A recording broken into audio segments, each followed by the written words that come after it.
first off and foremost, I'm still in Lisbon celebrating the impact of a massive Arsenal win in the Champions League. Arsenal beat Barca on Saturday, lifted the trophy. There is an At The Match episode out tomorrow where we hear from the fans, give a flavour of the atmosphere on this historic day and give some of our reaction from outside the stadium in Lisbon. But of course, we wanted to talk more about the occasion and the game now the dust has settled. The scenes, unbelievable. There's some incredible defining images and comments in Saturday. Rach, you're a massive part of those historic images that were circulating around socials madly. Renee Slegers, it was really lovely to see the tears rolling down her face after Arsenal lifted the trophy. Beth Mead, also incredibly emotional, spoke about her mum. Slegers had some really lovely comments after the game. She said, "We've achieved something enormous, but there's even more in this team. That's almost the scary part." I mean, Rach, I think we kind of said, if you'd have said to Renee Slegers back in October, November, when she was taking over a very teary Arsenal squad off a back of losses and a managerial crisis, that they'd be in Lisbon in one of the sunniest days of the year, celebrating a massive Champions League win, she would have said you were absolutely bonkers. But here we are. I mean, yeah, what do you think is going through her mind at the moment, apart from just celebrating, popping champagne and, you know, what an incredible debut season with the Gunners? I imagine, like a lot of us, she just still can't believe it. What an incredible day. I think to see an English team, I was just saying to producer Charlie before he came on, like that's another historic game, another chapter for the book for us to actually get to have been there and witnessed an English team win the Champions League again, which was really cool. And yeah, I think probably recognising the impact it's going to have on the wider squad. I think they were really good at leaning into the history of Arsenal in the Champions League. I think in the past, maybe the pressure has been a lot for Arsenal and maybe they've not really lived up to those standards at times in terms of trophies lifted, etc. in the last couple of years. And I actually think they managed that expectation perhaps and that history within the club really well. You know, they had the 2007 team come for lunch during the week and they recognised like the influence that they've had on these players' careers and the impact winning the Champions League then have had on these players now. And I think knowing what a big thing it could be for them if they won it. But yeah, I imagine a lot of them still probably haven't had it sink in. You know, I know they were saying in Ireland that Katie McCabe is due back for Irish camp within the next like 24 hours or something. So, you know, they're going to have a little bit of time where they're probably not going to be able to imagine the fact that they've won the Champions League. They have to go back to bloody international camp again. So yeah, I think they're probably all still on cloud nine. I think Renee's probably still on cloud nine. Very emotional. Absolutely enjoyed all the celebrations. I think with the team, you could see that from the trophy lift where she barely had any voice when she was talking to Alex Scott yesterday. So yeah, a pretty incredible way to start her career at Arsenal and a first trophy to win. I mean, how do you improve on that? I mean, how do you improve on it? But I think, talking of those celebrations, there were so many like wonderful images and videos circulating of the parade outside the Emirates and the big trophy lift there. I was really gutted actually like to not be in there because the atmosphere was absolutely incredible. Katie McCabe, obviously at her absolute best, swearing as she did the trophy lift, which was a really lovely moment for all of the fans to see that cheeky chappy Irish personality come through. But there was so many also. Did you see the videos on socials of the entire squad at their like players after party with, it was Jess Glynn, Alex Scott, I think Jess was DJing and then also singing her like favourite Jet 2 song. Which I think beats a Jet 2 holiday.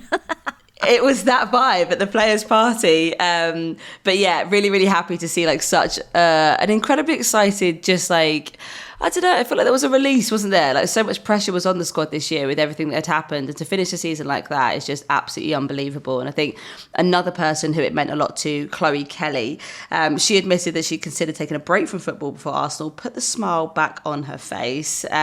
She was another person who sort of made a couple of gestures towards the crowd in that corner, in the Arsenal corner after they'd lifted the trophy, that she was kind of hinting for a stay. She looked happy. She'd obviously spent a long time at Arsenal back in her like youth career, and to come back full circle and have that moment with them, I wouldn't be surprised if we see that being made a permanent transfer in summer. What do you think, Rach? Yeah, I think so. I mean, the girl got out of the car when she was leaving the Emirates and went into the Tollington with the fans and was singing her own song. You know, you can see how much the club and the fans mean to her, and she's making it very clear to them how much they mean to her. So I think she'd be mad not to stay. I think they'd be mad not to try and keep her. She's certainly made her mark since coming on, and imagine coming on loan and winning the Champions League. How fucking cool is that? Honestly, it is what dreams are made of. And I think, I don't know, I feel like I'm struggling to kind of sum up what it means and how we all felt watching it. And maybe we get that across a bit better in our At the Match, because it was the kind of immediate, aftermath. You and I met up outside the stadium and just, tried to relive it all moments afterwards. But even now, you're still like, can't believe that actually happened. And, I couldn't help but think back to when they lost to Wolfsburg in extra time at the Emirates. Those scenes with, the various players on the crutches that had done their ACLs coming together, and Lotte Wubben-Moy's face after that kind of ball went in and she felt responsible. And you're just thinking that was a season where they kind of really galvanised through injuries, through all of that. And they to go out like the way they did in the semi-finals. And you contrast that now with them, with their season, and, obviously improved under Renee, but still had those ups and downs during the Champions League, still had those comeback moments, and still had those performances where you were like, oh God, like, are they going to be able to progress? And then suddenly the next game you're like, whoa, who are this team? So it's been quite a roller coaster of not knowing who was going to be the one to get to the final, if any of the three were going to get to the final. And yeah, I think that kind of magic of it all, I suppose, is what made that game on Saturday even more special. And I know we're going to get into the performance, because that's definitely something that is worthy of plenty of praise. Definitely. And just a small mention there also for captain Kim Little. The trophy lift obviously meant so much to her. She joined the club back in 2008, a year after Arsenal's last Champions League trophy, just missing out. She said that this herself is the absolutely best defining moment of her career. What an achievement to make. That's unbelievable. What was so lovely as well is that game she equalled the Arsenal Champions League appearance record. So Emma Byrne, I think it's 77. She equalled that with that game. And I remember immediately after the semi-final win in Lyon, how emotional players were and how much they wanted to talk about Kim Little and how they wanted to do it for her and how much she deserved, the chance to play in a Champions League final. So yeah, it's pretty special for a player of that calibre, still playing at that standard. To go and lift the Champions League trophy must just be an incredible way to kind of, top off what an incredible career she's had. And I'm, not saying anything, I know she's still at Arsenal, but just, I think that emotion and that kind of togetherness of the squad and that desire is just, all of those things were so important to the way that they played. And I think Kim Little kind of sums up that squad as a person.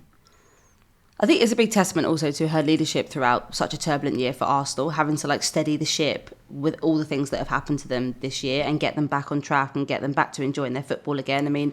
Obviously we heap a load of praise onto Renee Slegers, but it's the senior leadership team within the squad who will also rally around the players and be that kind of shoulder to cry on, and sort of, also I suppose, give that experience to the younger players as well, and how to navigate the difficulties and the turbulence behind the scenes. So yeah, I think sometimes, she's such an understated person. She's not, always in the media. She's not always in the big brand campaigns and things like that. But I think what she does and her presence in the squad has played a big impact in how they've managed to sort of weather the storm. So credit to Kim Little and congratulations on captaining your side to a massive Champions League win.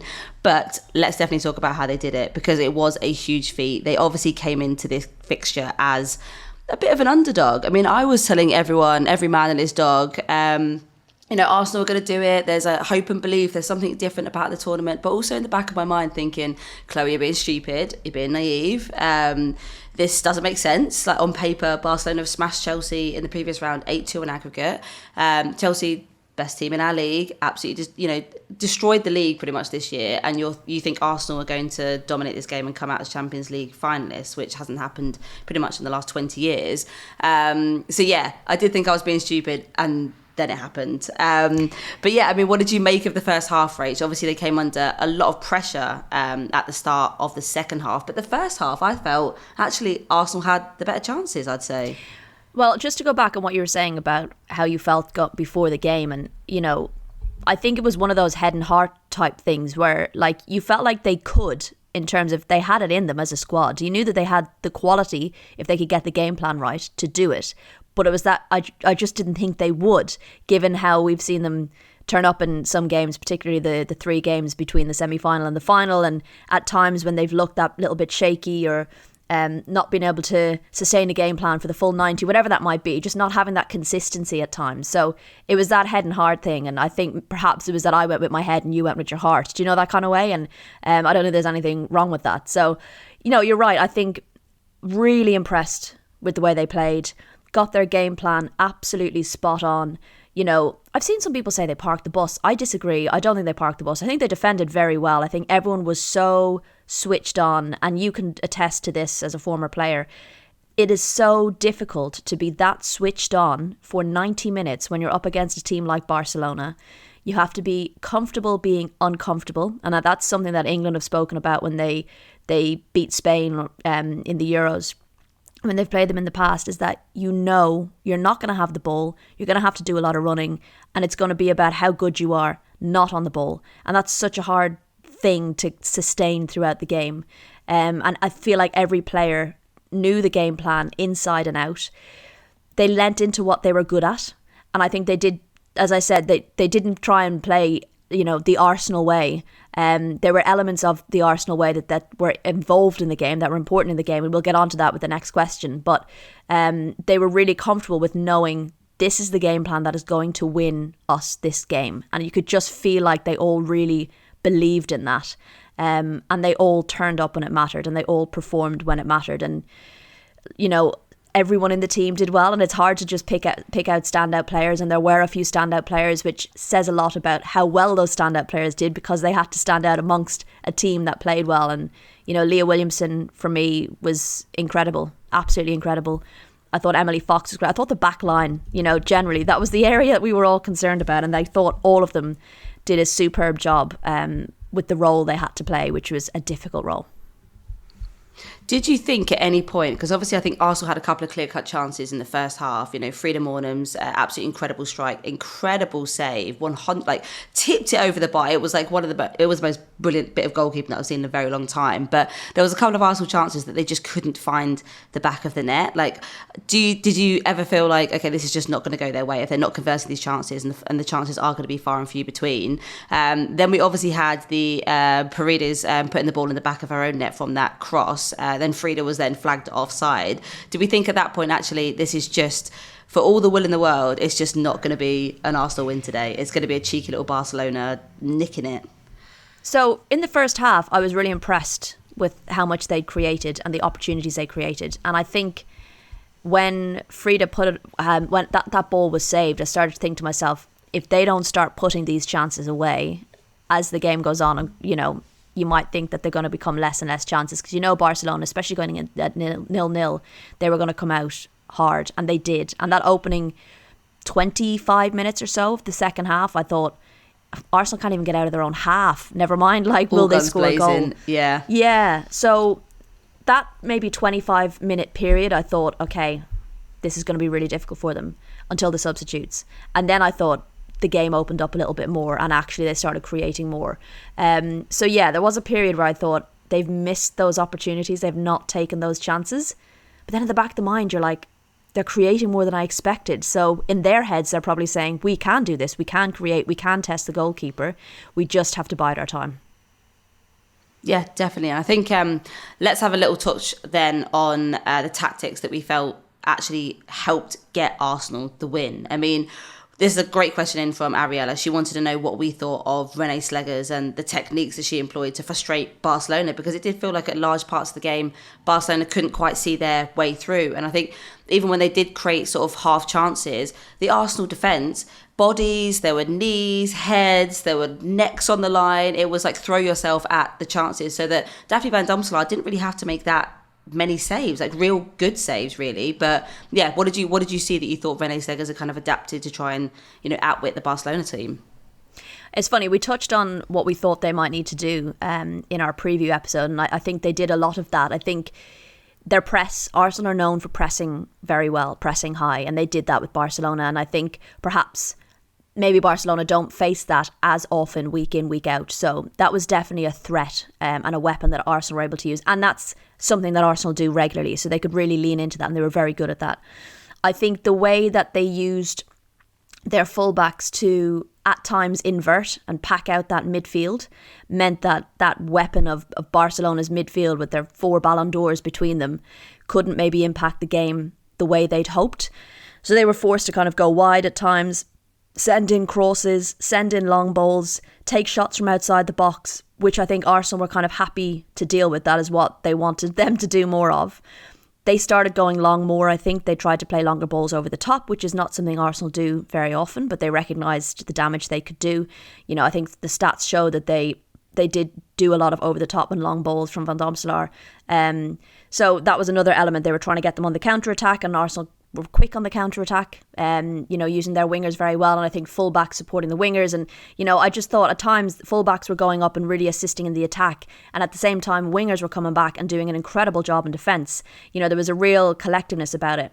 And then that tactical shift ever so slightly when the subs came on at the 68th minute and they said, we're going to go even more direct. You've got a runner like Stina Blackstenius who can take players on 1v1, harass them, harry them, even when the ball doesn't look like it's going to come to anything. She puts the pressure on the defenders and forces them to make a decision. And she had an immediate impact, her and Beth Mead. Like, she had that 1v1 opportunity, I think it was against Mappy Leon, and she kind of squeezed the ball out from between her legs and took off on her own, and could have had a goal, pulled out another great save from Cata Cole, but you could see immediately the impact that those two could have on the game and the difficulty that maybe Barcelona sometimes find when they're facing those direct runners.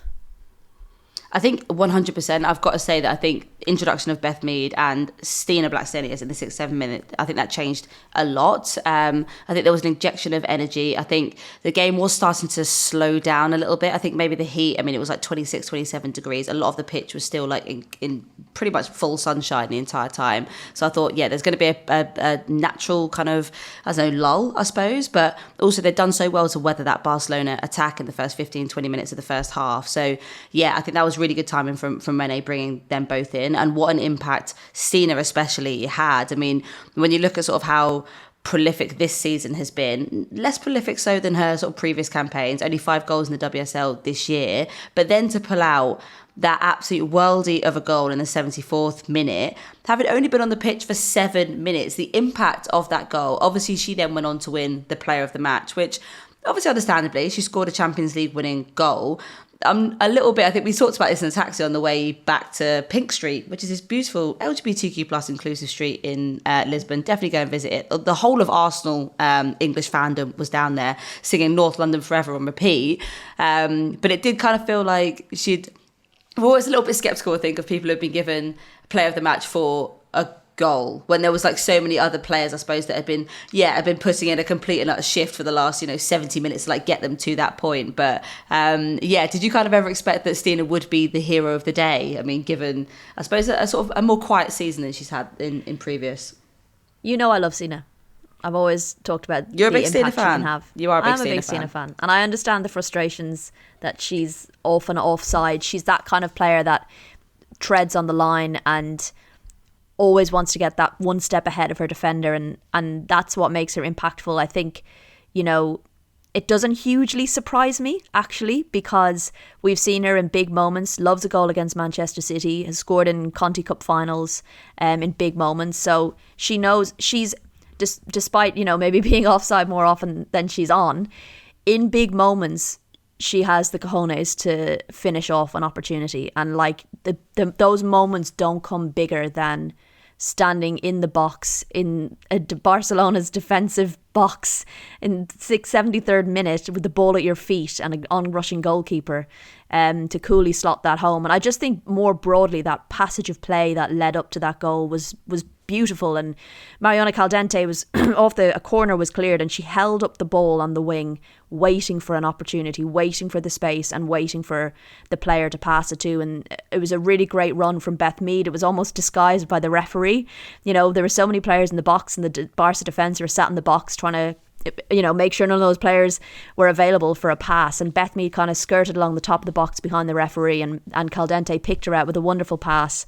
That shift to her left foot and that reverse pass to Stina, and Stina held her run excellently. It was just that whole passage of play was wonderful. And, you know, Stina was asked about it yesterday, you know, what was going through your mind? How did it feel? And she was just like, it happened so quickly. I've no idea. Like, so we can kind of pick it apart and pick apart all these little moments. But for the players, it's just like 1, 2, 3, done. Like, it's just that kind of instinctive play. So yeah, that was it. It was a wonderful goal, and it didn't hugely surprise me that it was Stina Ballerina Blackstenius, because she's kind of popped up in those moments and been cool under pressure. So I'm delighted for her. I think I 100% agree. It was so perfect that the moments, I think it's those milliseconds. I mean, you never know. With Barcelona, you're never going to have anything more than half a second on the ball. And for her to convert that chance so quickly, and so quickly after coming on as well, I think was absolutely magic for her. And I think in a way, like, her even being able to find that kind of pocket of space. I mean, we look at sort of Russo's impact in the first half. I mean, she didn't really get much of the ball, wasn't really sort of like a part of like some of the big chances. I don't feel like she really found her footing in the game. So for then Stina to come on and make that kind of impact within 7 minutes, I thought, yeah, that was unbelievable. Credit to her. Actually, I would give her player of the match maybe. I think with Russo though, that was also down to Barca's defence. You know, they knew a bit more what to expect from a number 9 like that, and I think Stina is a different profile of a number 9, and it kind of they had to think differently in terms of how to manage her, which is always why it's so crucial to have those different types of players that can have different attributes and test defences in a different way. So you know, Russo probably tired them out, even if she didn't, you know, maybe massively create clear-cut chances, but she would have massively tired them out, had them thinking a certain way, and then suddenly Stina comes on and it's like, oh, we have to rethink how we're doing things and how we, you know, manage this player.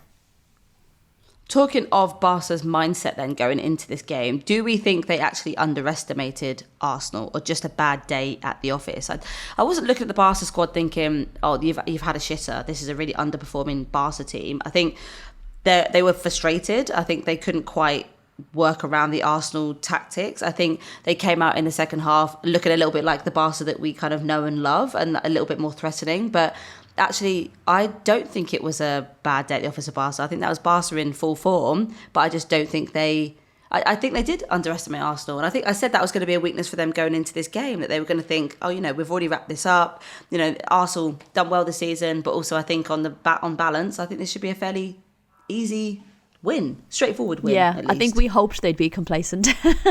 Yes. Yeah, I think probably, yeah. I think they probably underestimated Arsenal a little bit. You know, and I think maybe didn't think Arsenal would be willing to change and adapt the way they did things. And I think they struggled to adapt to Arsenal's game plan. And I think they're so used to being able to implement their game plan and play the way they want to play and force teams to adapt to them, that I think actually they struggled then when the midfield became a little bit less potent. And look, they still got through, and you still had Bonmati playing some wonderful football. But there were times, like there was an opportunity, I think in the 60 odd minute, when a ball was fizzed across the box, and I think it could have been Pyor, I'm not sure who it was on the end of it.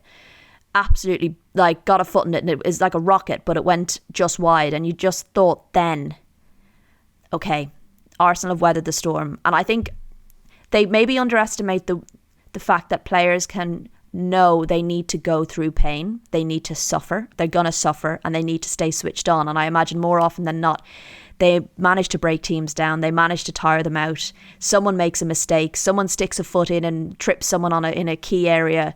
You know, there's a booking, which I don't think any of the Arsenal defence got any bookings, which I think is pretty incredible. So the things maybe they were expecting to happen with Arsenal didn't. And I just think they struggled then to adapt to that. So, and then once Stina came on, again, it was another thing they had to think about, and they perhaps didn't react quickly enough because she was getting in and she was causing all sorts of problems. Well, Stina was the absolute reason that we have a English team winning the Champions League this year. What a lovely sentence to be able to say. But we've got a really lovely question in from Anat on Instagram. They said, what do you think this win does for domestic women's football? I mean, we look at something like the Euros and the impact that had on the WSL and the Women's Championship. Do we think actually, maybe a lesser degree potentially, but having a European Champions League trophy in the UK, do we think that's going to have an impact on, well, probably the Arsenal fan base for a start? And I don't think they particularly needed that much help with their fan base. They're pretty much winning fan bases across the WSL. it's kind of hard to figure out how it's going to more widely impact the game. I think, like, from an Arsenal perspective, it makes them an even more attractive option, and it perhaps players coming to the WSL who really want to win the Champions League won't immediately just go for Chelsea, who, for so long have looked like the most likely team to pick up the Champions League trophy first since 2007. So I think it kind of widens that option a little bit. I think it gives Arsenal more options with big names and big players. I think they're going to have to start splashing a bit of cash now as well. But, from their perspective, I think have people be knocking down their door to come and play for them.